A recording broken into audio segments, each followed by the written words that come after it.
आप जानते हैं कि डेप्रिसिएशन अगर आप अपनी एसेट में से रिड्यूस करते हैं गवर्नमेंट ग्रांट को तो डेप्रिसिएशन पे फर्क पड़ता है। आप डेफर्ड इनकम पीएल में कैसे चार्ज करते हैं? ये दोनों एग्जैक्टली सेम प्रोपोर्शन में होते हैं। अगर डेप्रिसिएशन 10% हो रहा है तो डेफर्ड इनकम भी अदर इनकम की तरह पीएल में चार्ज होगी 10%। अगर डेप्रिसिएशन चार्ज हो रहा है 15%, सो डेफर्ड इनकम पीएनएल में अदर इनकम की तरह चार्ज होगी 15%। अगर डेप्रिसिएशन चार्ज हो रहा है डब्ल्यूडीवी मेथड पे तो डेफर्ड इनकम भी चार्ज होगी डब्ल्यूडीवी मेथड पर पीएनएल में एज अदर इनकम। एग्जाम्पल के साथ समझते हैं।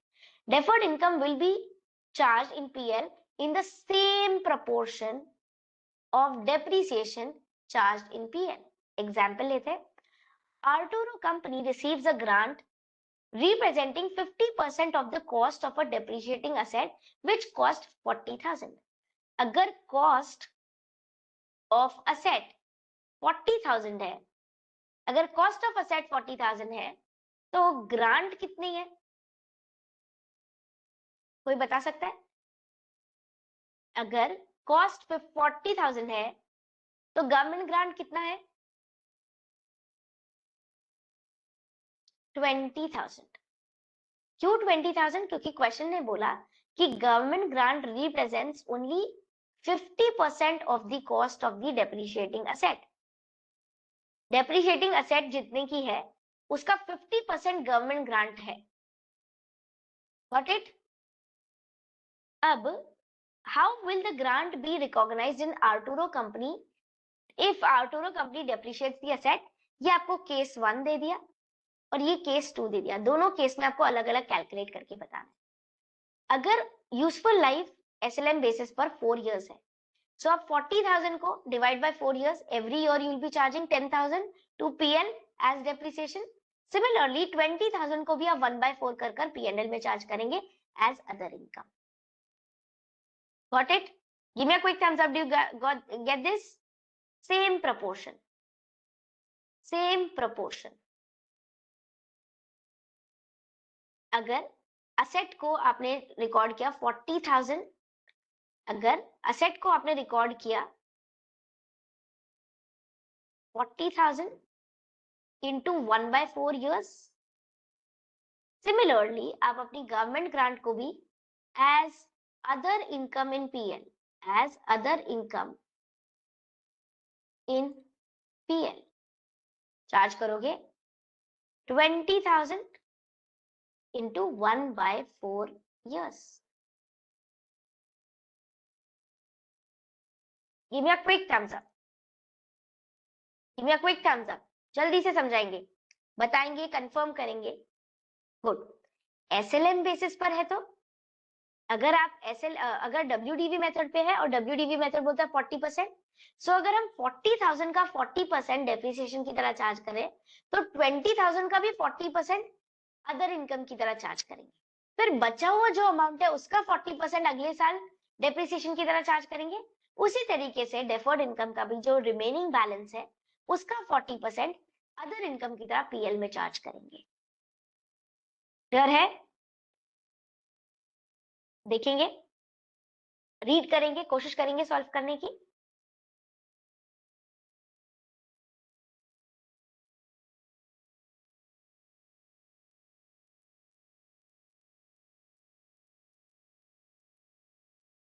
Anybody any question? Good Bhagyashree, good. Anybody any doubt, any question? अगर डेप्रिसिएशन डब्ल्यूडीवी है तो गवर्नमेंट ग्रांट भी डब्ल्यूडीवी होगी। Anybody any question? कोमल कोई डाउट? प्रमोद कोई doubt? Yes Komal please ask. Ma'am second year का कैलकुलेशन नहीं समझा। ठीक है, सेकेंड ईयर का कैलकुलेशन, अच्छा आपको बताती हूँ मैं। डब्ल्यूडीवी मेथड,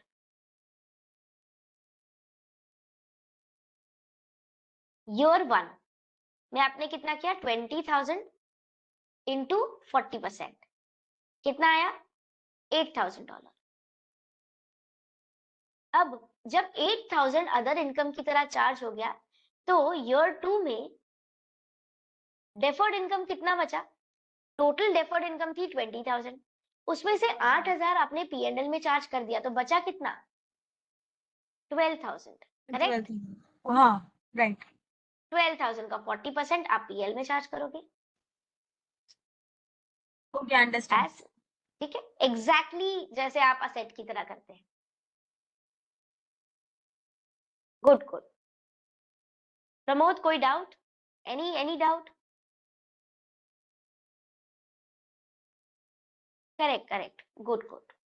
मैम ठीक है, तो हम, हाँ बोलिए, आकाश बोलिए। एक्चुअली मेरे से एक जनरल एंट्री नहीं बन रही है। कौन सी?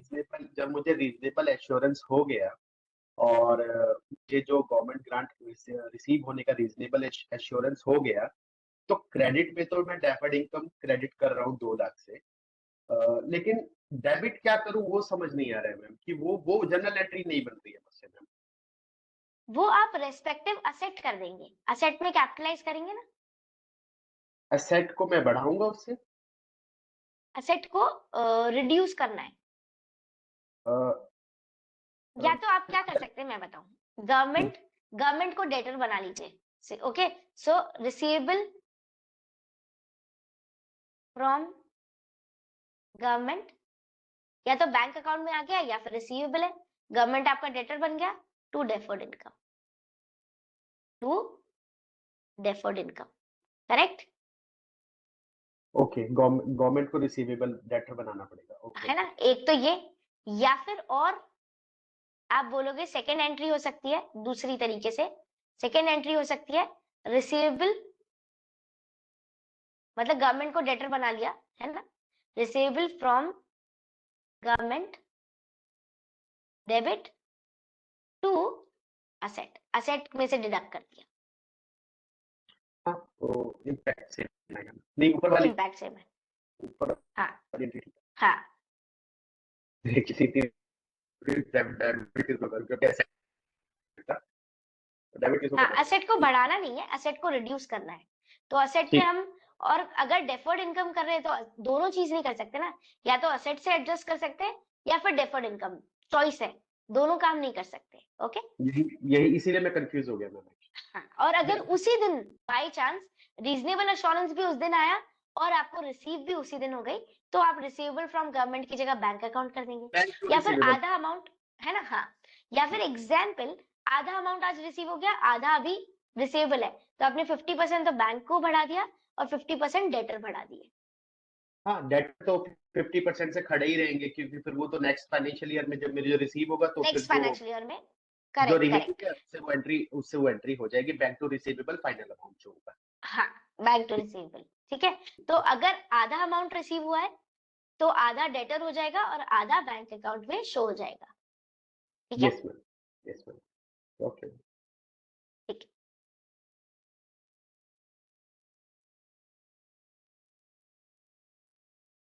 चलो एक एग्जाम्पल है, अच्छे से पढ़ना, जर्नल एंट्री क्या पास किया वो देखना, और फिर आपको रिक्वायर्ड है करेक्शन करने की, अगर जरूरत है केस में तो करेक्शन एंट्री पास करेंगे, पहले समझेंगे कि जर्नल एंट्री क्या पास हो रखी है, क्या होनी चाहिए थी, फिर एडजस्टमेंट एंट्री पास करेंगे, ठीक है? Pootle company received a government grant of $60,000 on 1st September 2004. The condition of the grant that Pootle company must employ a local worker on a full-time contract over 5 years period.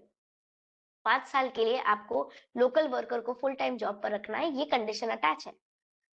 The local workers commenced employment on 1st September 2004 itself. पहले ही दिन से, जिस दिन से contract चालू होता है, आप एक्सपेक्टेड है उसी दिन से लोकल वर्कर ने फुल टाइम जॉब भी शुरू कर दी। And Pootle company expects to meet the condition of the grant. Pootle company को क्या है, श्योरिटी है, रीजनेबल एश्योरेंस है कि वो जो भी कंडीशंस अटैच्ड है वो लोग ब्रीच नहीं करेंगे, आराम से उसे फुलफिल कर देंगे, कंप्लाई कर देंगे। The full grant has been recorded as other income. पहली बात तो गवर्नमेंट ग्रांट रिसीव हो चुकी है, दूसरी बात अदर इनकम की तरह रिकॉर्ड हो चुकी है। बताएंगे जर्नल एंट्री क्या पास करी है, एंटिटी ने जर्नल एंट्री क्या पास करी है?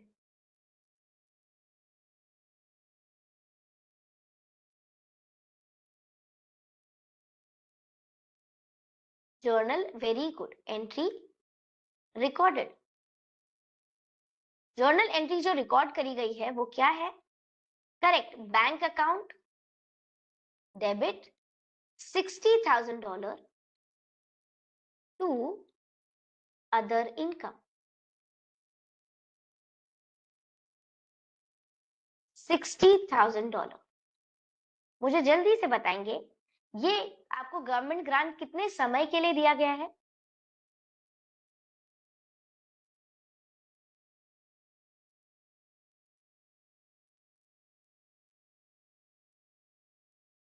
Five years.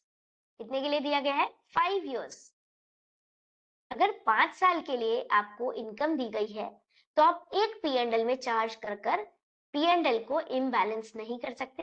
इंस्टेड हमें जो भी इनकम मिली है वो हम P&L में चार्ज करेंगे, but over the period of 5 years. Give me a quick thumbs up. Correct, everybody correct? कि हमें P&L में चार्ज सिर्फ और सिर्फ उतना ही अमाउंट करना है जो करंट P&L से रिलेटेड है, करंट फाइनेंशियल ईयर से रिलेटेड है। बाकी अमाउंट हम चार्ज करेंगे but in the respective financial year, और जब तक हम डेफर्ड इनकम की तरह रिकॉर्ड करेंगे। अब सबसे पहले आप अपना फाइनेंशियल ईयर आइडेंटिफाई करें। फाइनेंशियल ईयर क्या है आपका? सबसे पहले फाइनेंशियल ईयर क्या है?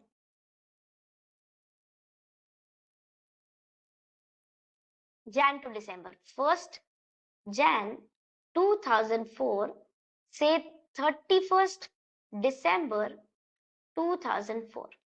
करेक्ट? ओके।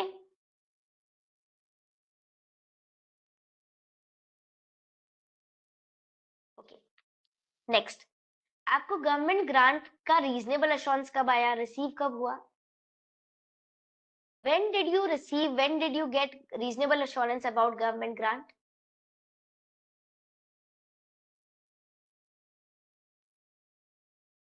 First September. कितना? 1st September 2004. So this means you got reasonable assurance.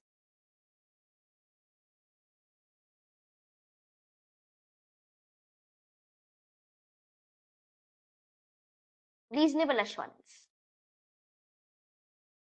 कितने मंथ्स है? 1st September से 31st December? 4 months. Total life कितनी है? 5 years. 5 years मतलब 60 months. तो उसमें से हमने कहा कि हमारे PL में चार्ज होना चाहिए 4 मंथ से रिलेटेड, और रिमेनिंग 56 मंथ से रिलेटेड गवर्नमेंट ग्रांट चार्ज होना चाहिए as deferred income.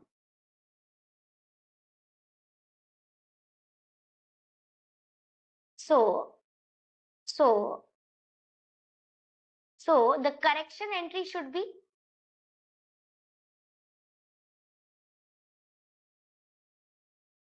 correction entry should be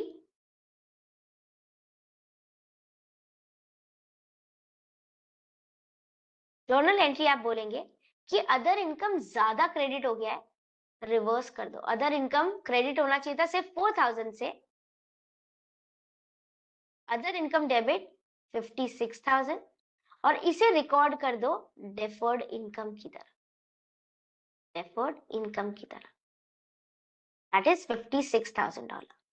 definitely balance sheet में जब प्रेजेंट करेंगे तो आप इसको बाइफरगेट करेंगे और शो करेंगे करंट और नॉन करंट पोर्शन में। डेफिनेटली इन बैलेंस शीट इसे करंट लायबिलिटी और नॉन करंट लायबिलिटी की तरह शो करना है, पर करंट लायबिलिटी और नॉन करंट लायबिलिटी के लिए आपकी जर्नल एंट्री डिफर नहीं करती। गुड गुड, 12,000 44,000 भी करेक्ट है। तो जर्नल एंट्री तो आप डेफर्ड इनकम की तरह चार्ज करेंगे और बैलेंस शीट में शो करेंगे इसे स्प्लिट कर कर। ऐसे टाइप के क्वेश्चन आपके एग्जाम में एक्सपेक्टेड है, जहां पर आपको केस सिनेरियो देंगे, बताएंगे कि अकाउंटेंट ने कैसे रिकॉर्ड किया है, एंटिटी ने कैसे रिकॉर्ड किया है, और आपको जज करना होगा ये करेक्ट है या नहीं है, और वहां पर आपको अपना कमेंट बताना होगा कि ये अगर सही है तो क्यों है, और अगर गलत है तो क्या करेक्शन रिक्वायर्ड है, क्यों गलत है। Give me a quick thumbs up. ऐसे क्वेश्चंस एग्जाम में आएंगे जहां पर केस स्टडी दी है और अकाउंटेंट ने, एंटिटी ने कुछ तो रिकॉर्ड करा है, आपको ये पता लगाना है कि ये सही है गलत है अलोंग विद जस्टिफिकेशन, और अगर गलत है तो अलोंग विद राइट आंसर। एक एक करके कोमल प्लीज पूछेंगे। मैम 56,000 अमाउंट अमाउंट 56 समझाओ। कैसे है? अच्छा ठीक है, टोटल अमाउंट कितना है? टोटल अमाउंट कितना है? 60,000 60,000। 60,000 में से 4 महीने के रिलेटेड आप P&L में चार्ज कर सकते हो। 4 महीने से रिलेटेड आप P&L में एज अदर इनकम चार्ज कर सकते हो, पर बचा हुआ अमाउंट डेफर्ड इनकम की तरह शो करना है, करेक्ट? करेक्ट। सो इन्होंने पूरे 60,000 को अदर इनकम की तरह रिकॉर्ड कर दिया, पर 31 दिसंबर को आपको सिर्फ और सिर्फ 4,000 ही अदर इनकम की तरह शो करना है, बचा हुआ अमाउंट डेफर्ड इनकम की तरह शो करना है। तो हमने इसलिए रिवर्स कितना किया?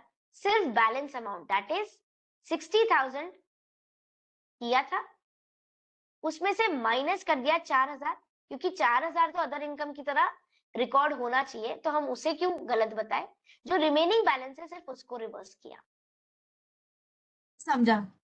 क्लियर? गुड। भाग्यश्री पूछेंगे डाउट? मैम ये जो केस स्टडी बेस आएगा तो उसमें जर्नल एंट्रीज में ब्रीफ करना है आंसर या पैराग्राफ में प्रेजेंटेशन कैसे होगा? जनरली प्रेजेंटेशन होता है आपका एक्सप्लेनेटरी फॉर्म में, जिसमें पैराग्राफ्स लिखने होते हैं आपको, शॉर्ट शॉर्ट पैराग्राफ। आप अपने पॉइंटर्स भी दे सकते हैं, क्वेश्चन की रिक्वायरमेंट पे डिपेंड करेगा। क्वेश्चन नहीं बोला कि पास करेक्ट जर्नल एंट्री, तो फिर जर्नल एंट्री पास करनी भी पड़ सकती है, depending upon requirement of question. Okay ma'am. ठीक है, जनरली आपको एक्सप्लेन करना होता है कि क्या हुआ, क्या गलत है, और क्या करेक्शन एंट्री रिक्वायर्ड है, और आपकी तरफ से क्या कंक्लूजन है। ठीक है, ये आपको जनरली एक्सप्लेनेटरी वे में बताना होता है। This is Swati Gupta, chartered accountant.